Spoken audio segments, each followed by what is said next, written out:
Sveiki. Šios laidos tema – vienas didžiausių failų fotografijos istorijai.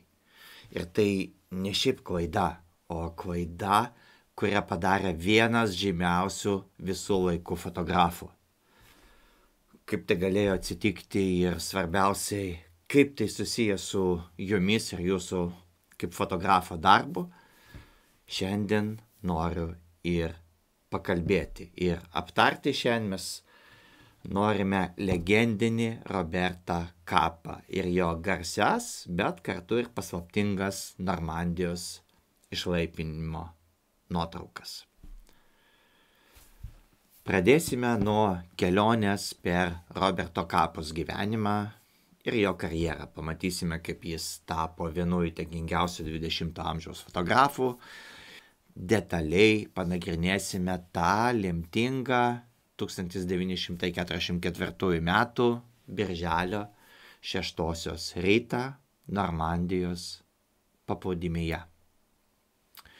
Ir prieš judant toliau, aš paraginsiu jūs paspausti like mygtuką ir taip palaikyti mūsų norą dalintis su jomis įdomiamis istorijomis susijomis su fotografija, kurios gal nėra vertos patekti į mūsų mokymų kursą, bet tikrai yra pakankamai vertingos tam, kad jomis būtų smagu su jumis dalintis. Taip pat paspauskite subscribe mygtuką, nes tokių video bus žymiai daugiau. Taigi pradėkime nuo pradžių. Nuo jauno vaikino, kuris nusprendė pakeisti savo vardą ir tapti vienu garsiausių fotografų pasaulyje. Dabar, kai jau susidomėjote, leiskite jums pristatyti tikrąjį Robertą Capą. Ir sakant tikrąjį, tą ir turiu omeny. Robertas Capa nebuvo jo tikrasis vardas. Jo tikrasis vardas buvo André Erno Friedman. Jis gimė 1913 metais Budapešte, Vengrijoje, žydų šeimoje. Bet istorija čia dar tampa įdomesnė. Robertas Capa buvo ne šiaip jo slapyvardis, bet ir visiškai išgalvotas personažas. Įsivaizduokit jauną, ambicingą fotografą, bandantį prasimušti 1930 metų Paryžiuje. André ir jo draugė, bendradarbė Gerda Taro sugalvoja genialų planą. Jie išgalvoja Robertą Capą. Neva tai yra garsus Amerikos fotografas. Jie manė, kad amerikiečio vardas padės jiems parduoti nuotraukas už geresnę kainą. Ir žinot ką? Tai suveikia. Bet André neilgai trukus tapo tuo, kuo apsimetė esąs. Jo talentas ir drąsa greitai pavertė jį vienu garsiausių karo fotografų pasaulyje. Taigi pradžioje jis sugalvojo žymaus fotografo personažą, o paskui jo ir tapo. Kiek daug įdomių galimybių suteikdavo pasaulis, kai dar nebuvo interneto ir socialinių tinklų. Taigi Capa pradėjo savo karjerą fotografuodamas Ispanijos pilietinį karą. Ir čia jis padarė vieną iš savo garsiausių nuotraukų, krentantis karys. Ši nuotrauka tapo karo fotografijos ikona. Nors vėliau kilo pakankamai nemažai diskusijų dėl jos autentiškumo, ji vis tiek parodo Capos genialumą, jo gebėjimą užfiksuoti arba sukurti tą akimirką, kuri kalba tiesiai į žiūrovo širdį. Capa buvo žinomas dėl savo posakio, kurį mes labai dažnai kartojame savo mokiniams.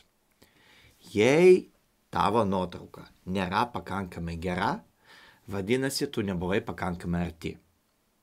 Ir jis tikrai gyveno pagal šį principą. Jis visada buvo pačiame įvykių sūkuryje, rizikuodamas savo gyvybę, kad užfiksuotų tas unikalias istorinės akimirkas. Ir antrojo pasaulinio karo metu kapą fotografavo daugelį frontų. Nuo Šiaurės Afrikos iki Italijos jo nuotraukos ne tik dokumentavo karą, bet ir atskleidė žmogišką jo pusę. Tai buvo kareivių veidai, civilių kančios, momentai tarp mūšių. Beje, Kapos gyvenimas nebuvo vien tik karas ir fotografija. Jis buvo tikrai spalvinga asmenybė, mėgstanti rizikuoti ne tik darbe, bet ir gyvenime. Jis draugavo su tokiomis įžymybėmis kaip Ernest Hemingway ir John Steinbeck. Jis mėgo lošti ir šiaip jisai gyveno pilnų tempų. Galbūt žinote, kad Kappa buvo vienas iš garsiosios Magnum fotos agentūros įkūrėjų. Ši agentūra, kuri buvo įkurta 1947 metais ir šiandien išlieka viena svarbiausių fotožurnalistikos organizacijų pasaulyje. Kapos palikimas fotografijos pasaulyje yra milžiniškas. Jis ne tik sukūrė daugybę ikoniškų nuotraukų, bet ir pakeitė patį požiūrį į karo fotografiją. Jis parodė, kad fotografas gali būti ne tik įvykių stebėtojas, bet ir kartu dalyvis, kuris pasakoja žmonių istorijas per savo objektyvą, būdamas ten kartu su jais. Užduokite savo klausimą, ką jūs esate pasiruošę daryti, kad užfiksuotumėte tobulą kadrą. Ir kol bandote į tą klausimą atsakyti, leiskite jums papasakoti apie tą mano žadėtą vieną didžiausių failų fotografijos istoriją. Ir aš noriu papasakoti būtent apie Normandijos išlaipinimą Roberto Kapos akimis. Naudojant jo paties žodžius iš jo knygos Slightly Out of Focus. Taigi, aš esu lošėjas. Nusprendžiau eiti su kopa pirmoje bangoje. Normandijos pakrantė dar buvo vos už kelių mylių, kai mūsų ausis pasiekė pirmieji sprogimai. Pasislėpėme pūkuotame vandenyje baržos dugne ir nustojame stebėti artėjančią pakrantę. Pirmoji tuščia barža, kuri jau buvo iškrovusi karius paplūdimyje, pravažiavo pro mus grįždama atgal, o juodaodis valtininkas laimingai nusišypsojo mum ir parodė V ženklą. Dabar jau buvo pakankamai šviesu, kad galėčiau pradėti fotografuoti. Ir aš iš vandenio atsparaus odos dėklo ištraukiau savo pirmąjį Contax fotoaparatą. Kappa tą dieną naudojo 2 Contax fotoaparatus ir vieną Rolei vidutinio formato fotoaparatą. Jis pasirinko šias kameras dėl jų patikimumo ir kompaktiškumo. Tų savybių, kurios buvo gyvybiškai svarbios tikro karo zonoje. Kappa vaizdžiai aprašo momentą, kai jų barža pasiekė krantą. Plokščias mūsų baržos dugnas atsitrenkė į Prancūzijos žemę. Bocmanas nuleido plienų dengtą baržos priekį ir ten tarp grotestiškų iš vandens kyšančių plieninių kliučių raštų matėsi plona, dūmais dengta žemės linija. Mūsų Europa. Lengvai raudonas paplūdimys. Mano gražioji Prancūzija atrodė šlykšti ir nekantri, o vokiečių kulkosvaidis, spjaudantis kulkas aplink baržą, visiškai sugadino mano sugrįžimą. Šitaip Kappa aprašo savo pirmasias akimirkas paplūdimyje. Ir jo pasakojimas iš karto atskleidžia jo gebėjimą net tokiomis ekstremaliomis sąlygomis matyti tiek kompoziciją, tiek istoriją, tiek tą akimirką ir jausmą. Vyrai iš mano baržos breido į vandenį iki jos mens su šautuvais paruoštais šaudyti. Su invazijos kliūtimis ir rūkstančių paplūdimių fone man kaip fotografui to pilnai užteko. Akimirką stabtelėjau ant trapo, kad padaryčiau pirmąją tikrą invazijos nuotrauką. Bet bocmanas, kuris suprantama labai skubėjo iš čia dingti, supainiojo mano požiūrį į nuotraukų darymą su neryžtingumu ir padėjo man apsispręsti gerai nukreiptų spyrių į užpakalį. Aš galiu tik įsivaizduoti, kokiomis chaotiškomis sąlygomis dirbo Kappa. Tikriausiai daugelis jūsų matė Steveno Spielbergo Ohama Beach išlaipinimo sceną filme Gelbėjant eilinį Ryaną. Jis turėjo ne tik išvengti priešo ugnies, bet ir laviruoti tarp savo karių, kurie suprantamai buvo susitelkę į savo išlikimą, o ne į fotografo darbą. Ir Kappa labai vaizdžiai aprašo savo kelionę per vandenį iki paplūdimio. Vanduo buvo šaltas, o iki paplūdimio dar buvo daugiau nei 100 metrų. Kulkos išgraužė skyles vandenyje aplink mane, o aš pasileidau link artimiausios plieninės priedangos. Tuo pat metu prie jos priėjo kareivis ir kelias minutes dalėjomės priedangą.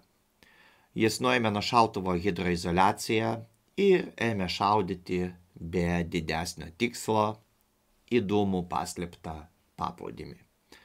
Šautuvo garsas tikriausiai suteikė jam pakankamai drąsos judėti pirmin ir jis paliko tą kliūtį man. Buvo labai anksti ir labai pilka geroms nuotraukoms. Tačiau dėl pilko vandens ir pilko dangaus mažieji vyrai, karininkai, buvo labai efektingi. Baigiau fotografuoti, o jūra šaltai įsisiurbė į kelnes. Nenoromis bandžiau atsitraukti nuo savo plieninio stulpo, bet kulkos kaskart varė mane atgal. Už 50 metrų priekyje manęs iš vandens kyšojo vienas iš mūsų pusiau sudegusių amfibijos tankų. Ir jis pasiūlė man kitą priedangą. Įvertinau situaciją. Išmečiau savo sunkų šlapią lietpaltį ir pasileidau link tanko. Tarp plūduriuojančių kūnų aš jį pasiekiau ir padariau dar kelias nuotraukas. Tuomet sukaupiau drąsą paskutiniam šuoliui į paplūdimį. Vokiečiai grojo visais instrumentais, o aš negalėjau rasti nė vienos galimybės tarp skevedrų ir kulkų įveikti paskutinius 25 metrus iki to paplūdimio. Aš tik likau už savo tanko, kartodamas mažą sakinį iš Ispanijos pilietinio karo laikų. Čia jau labai rimtas reikalas. Kappos patirtis Ispanijos pilietinėme kare 1936-39 metais buvo jo pirmasis rimtas susidūrimas su karo fotografija. Ir ta patirtis padėjo jam psichologiškai pasiruošti Normandijos išlaipinimui. Kappa aprašo, kaip jie pagaliau pasiekė paplūdimį. Prasidėjo potvynis ir vanduo pasiekė atsisveikinimo laišką šeimai mano krūtinės kišenėje. Pasileidau iš paskos 2 paskutiniams vaikinams, naudodamas juos kaip gyvą priedangą ir taip pasiekiau paplūdimį. Išsitiešiau ant žemės ir lūpomis paliečiau Prancūzijos žemę. Reikia pasakyti, kad Omahos paplūdimys, kur išsilaipino kapą, buvo vienas sunkiausių išsilaipinimo taškų. Čia amerikiečių pajėgos patyrė didžiausius nuostolius jų taip vadinamą D dieną. Ir aišku, daugiausia karių žuvo būtent per tą pirmą bangą, su kuria ėjo ir Robertas. Galiausiai maždaug po 2 valandų intensyvaus fotografavimo kapą pasiekė savo ribas, jis nusprendė, kad jau užfiksavo pakankamai vaizdų ir pradėjo trauktis. Tuščias fotoaparatas drebėjo mano rankose. Tai buvo naujos rūšies baimė, drebinanti mano kūną nuo kojų pirštų iki plaukų ir sukaustanti veidą. Akimirką stabtelėjau žiūrėdamas į laivus. Ir tada man pasidarė bloga. Bandžiau pasisukti, bet negalėjau pažvelgti į paplūdimį. Ir pasakiau savo, aš tik nusausinsiu rankas ant tos valties. Kapą buvo Omaha paplūdimyje apie 90 minučių. Per tą laiką jis padarė 106 nuotraukas, išfotografavo 3 juostas, kiekviena po 36 kadrus. Sakyčiau, tai neįtikėtinas pasiekimas tokiomis sąlygomis. Juk vyko karas, visur kulkos, žuvę žmonės. Jo kelionė iš Normandijos paplūdimio į Londoną buvo kupina įtampos. Jis žinojo, kad jo fotoaparato juostelės yra neįkainojamos. Ten yra neįkainojama medžiaga. Jis supakavo juostas į sandarų konteinerį, o patį konteinerį įdėjo į lagaminą ir stipriai laikant lagaminą išvažiavo į Londoną. Dabar leiskite man padaryti labai trumpą nukrypimą nuo temos, nes noriu pranešti, kad lapkričio ir gruodžio mėnesiais mes darome gyvų seminarų turą po Lietuvą ir mokymų tema šį kartą bus pozavimas, kūno kalba ir darbas su modeliais. Taigi kviečiame jungtis, o daugiau informacijos rasite aprašyme. Taigi, kai kapą pagaliau pasiekė Londoną, jis skubiai pristatė savo juosteles į Life žurnalo fotolaboratoriją. Tuo metu žurnalo Londono biuro redaktorius buvo Dennis Banks ir jisai vėliau prisiminė tą lemtingą vakarą. Jis sakė, kad jie žinojo, kad kapą buvo Normandijoje ir kad jis turėjo grįžti su nuotraukomis. Ir kai jis pagaliau atvyko, jie visi buvo labai susijaudinę. Na ir aišku, laboratorijos darbuotojai irgi žinojo, kad reikia veikti greitai. Laikraščiai ir žurnalai visame pasaulyje laukė pirmų tos amerikiečių invazijos vaizdų. Ir deja, ši skuba tapo lemtinga. Jaunas laborantas vardu Denis buvo toks susijaudinęs dėl kapos nuotraukų, kad uždarė džiovinimo spintos duris per smarkiai ir karštis spintoje pakilo iki maždaug 70 laipsnių Celsijaus ir emulsija ant negatyvų tiesiog išsilydė. Normali juostelių džiovinimo temperatūra turėtų būti iki 40 laipsnių. Aukštesnė temperatūra tiesiog sugadina emulsiją, kuri būtent ir fiksuoja vaizdą ant juostelės. Ir iš 106 kapos nuotraukų tik 11 pavyko išgelbėti. Tik jos liko nepažeistos. Likusios buvo visiškai sugadintos, išsilydžiusios ir išplaukusios. Ir dabar įsivaizduokite, jūs ką tik rizikavote savo gyvybę. tam, kad užfiksuotumėte vieną svarbiausių 20 amžiaus įvykių. Jūsų fotoaparato juostelėse unikalūs vaizdai, kurių niekas kitas nepagavo, nes nieko kito ten ir nebuvo.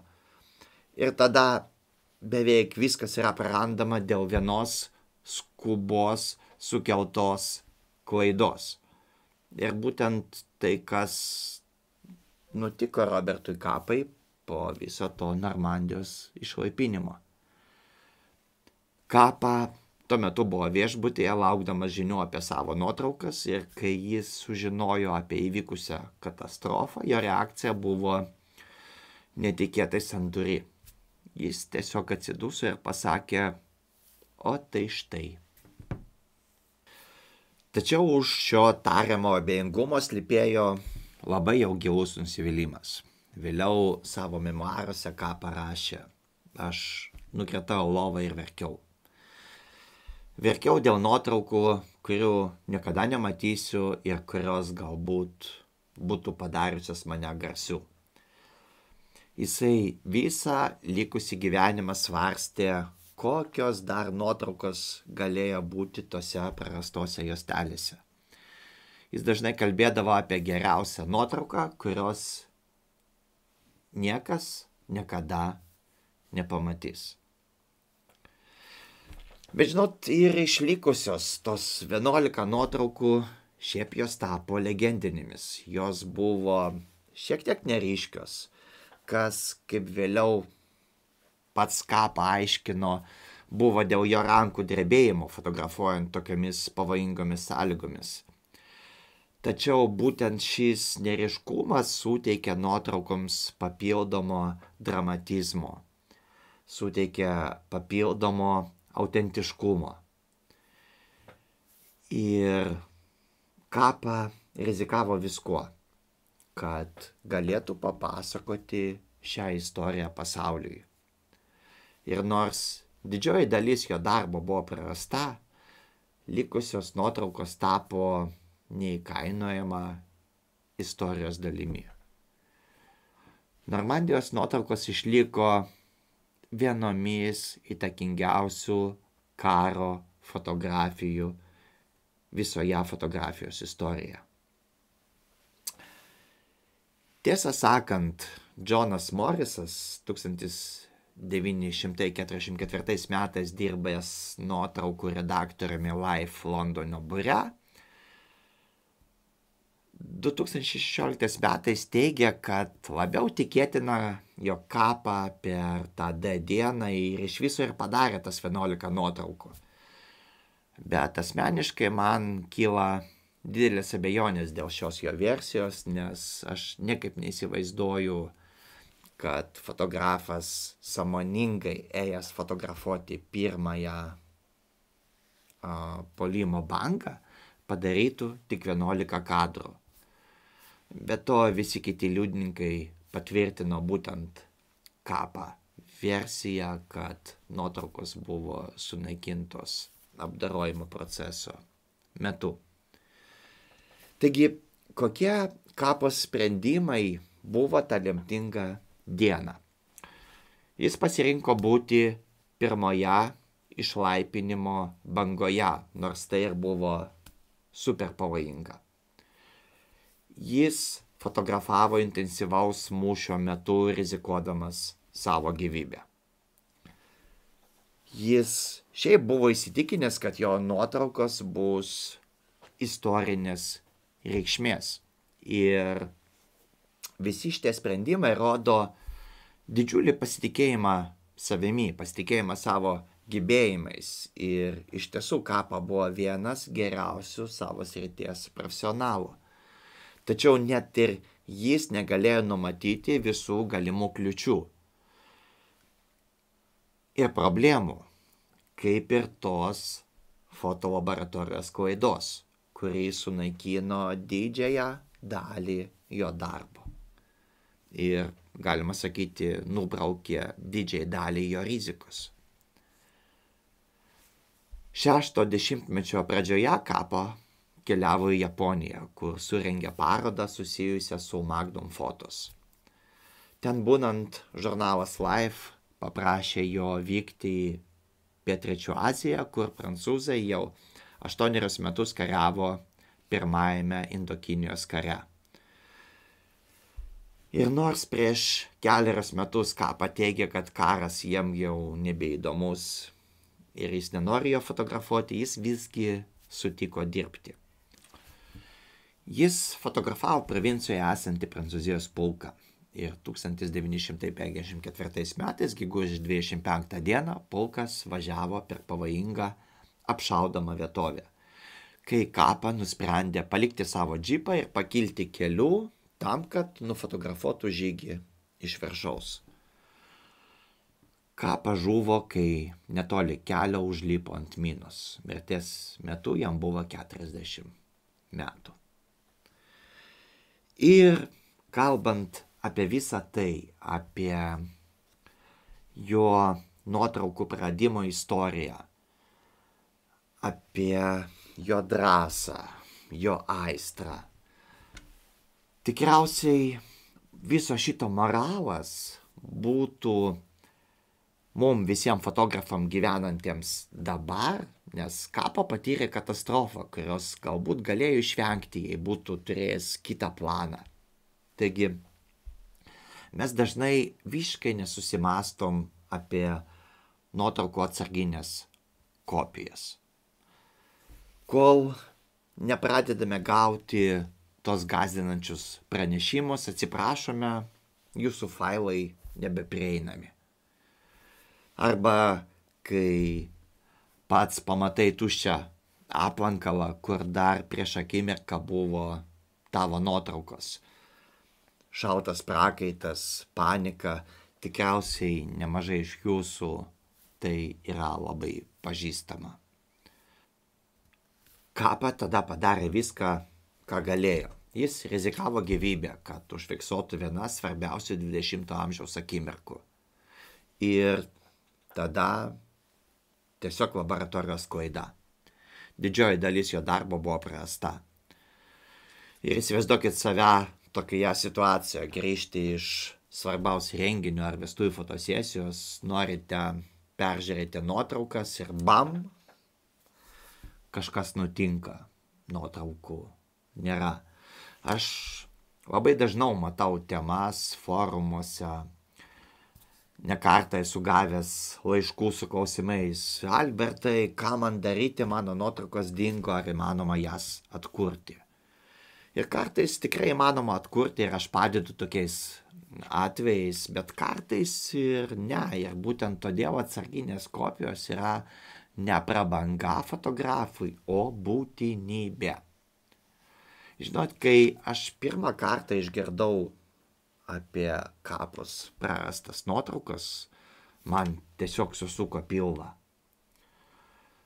Aš įsivaizdavau, kad jis rizikavo gyvybę fotografuodamas karo zonoje, kažkoks vaikinas laboratorijoje sugadina didžiąją dalį viso šito darbo. Tai šiaip tai yra tikras fotografo košmaras. Tikriausiai, jeigu mes sapnuojame kažkokius košmarus, tai būtent yra tai. Reikia suprasti, kad panašios istorijos nutinka visiems fotografams. Dar tuo metu, nežinau, gal prieš 10 metų, kai fotografuodavo vestuves, vienas aš labai puikiai prisimenu. Viskas ėjosi puikiai. Jaunieji švytėjo, svečiai linksminosi, aš jaučiausi lyg ta žuvis vandenyje, gaudavo akimirkas, visokias istorijas, emocijas, viskas puiku. Bet grįžęs namo, įkišau atminties kortelį į kompiuterį ir nieko, tuščia. Nei vienos nuotraukos. Aš manau, kad tą akimirką mano veidas buvo vertas atskiros nuotraukos. Išpūstos akis, pravira burna ir visiškas šokas. Pirmoji mintis buvo: viskas, mano karjera baigta, teks keisti profesiją, kraustytis į kitą miestą. Tiesą sakant, aš ir persikrausčiau paskui gyventi į Monaką, bet dėl visai kitų priežasčių.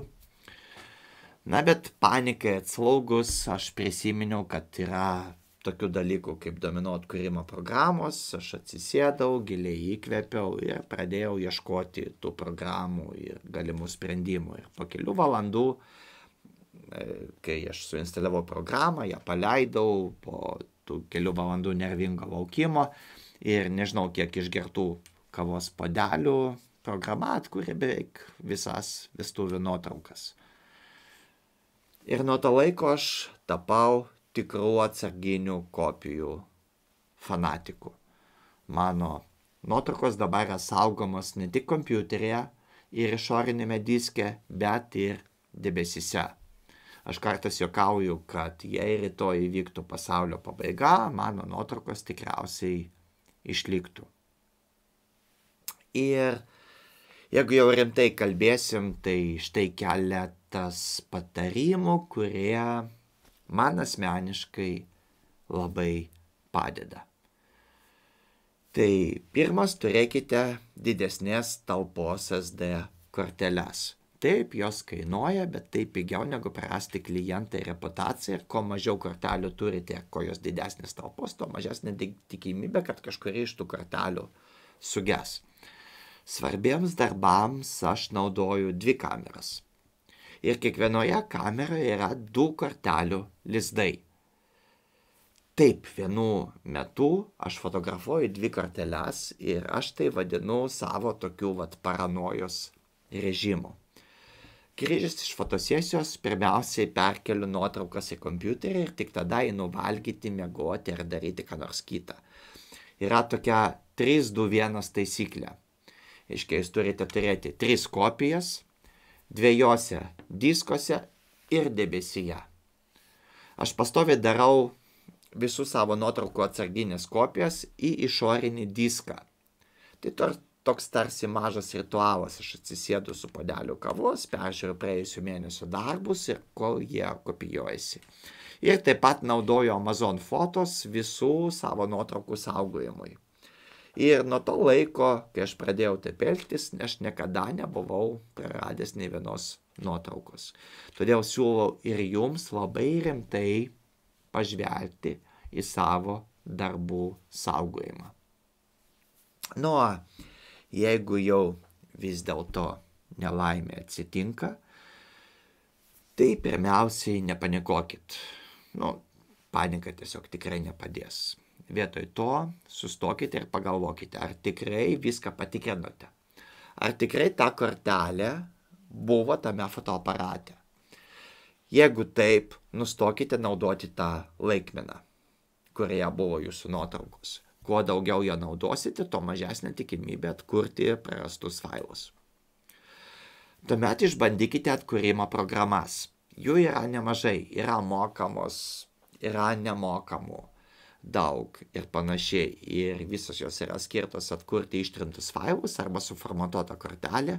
Ir aš asmeniškai naudoju Photorec programą. Ji yra mažytė, lengva, paprasta ir nemokama. Ir jeigu kažką galima atkurti programinėmis priemonėmis, jie atkurs. Nuorodą į tą programą jūs rasite aprašyme. Ir jeigu tai yra tikrai labai svarbios nuotraukos ir jų negalima atkurti programinėmis priemonėmis, jūs pagalvokite apie profesionalų duomenų atkūrimo servisą. Taip, tai gali kainuoti daug, bet kartais tai yra vienintelis būdas išgelbėti jūsų darbą ir jūsų reputaciją. Jie išardo korteles, išima mikroschemas, nuskaito jų informaciją su specialia įranga, apdoroja ją ir taip pat kuria failus. Namų sąlygomis to padaryti neįmanoma. Bet jeigu jau tikrai praradote nuotraukas, būkite sąžiningi su klientu. Taip, tai bus nemalonu, bet nuoširdumas dažnai padeda išsaugoti bent jau gerus santykius. Jūs galite pasiūlyti sprendimą. Galbūt padaryti papildomą fotosesiją nemokamai, galbūt grąžinti pinigus. Čia viskas labai priklauso nuo situacijos, nuo to, kokia tai buvo fotosesija ir panašiai. Ir galiausiai prisiminkite kapą istoriją. Net praradęs didžiąją dalį savo Normandijos nuotraukų, jūs tikrai suprantate, kad jis netapo mažiau legenda. Kartais tokie praradimai gali tapti naujų kūrybinių impulsų. Saugokite savo darbą, saugokite savo nuotraukas. Geriau yra mokytis iš kitų klaidų, o ne iš savo, nes savo klaidos gali jums kainuoti labai labai brangiai. Na ir primenu, kad lapkričio gruodžio mėnesiais startuoja mūsų seminarų turas po Lietuvą su itin aktualia tema pozavimas, kuris kalba. Šių seminarų metu mes pozavimą stipriai išplėsime. Visą tą pozavimo savoką, tradicinį manekenų sukiojimą ir į beprasmiškas pozas mes keisime istorijos pasakojimų apimančių dialogo su žiūrovu užmezgimą per kūno kalbą, per darbo su modeliu psichologijos suvokimą, per darbą su emocijomis. Seminaras bus 2 dienų ir visą informaciją rasite aprašyme. Ačiū, kad žiūrėjote. Jei jums patiko šis video, nepamirškite paspausti like mygtuką ir prenumeruoti mūsų kanalą. Jame bus dar daug įdomių gerų video ir iki kito karto.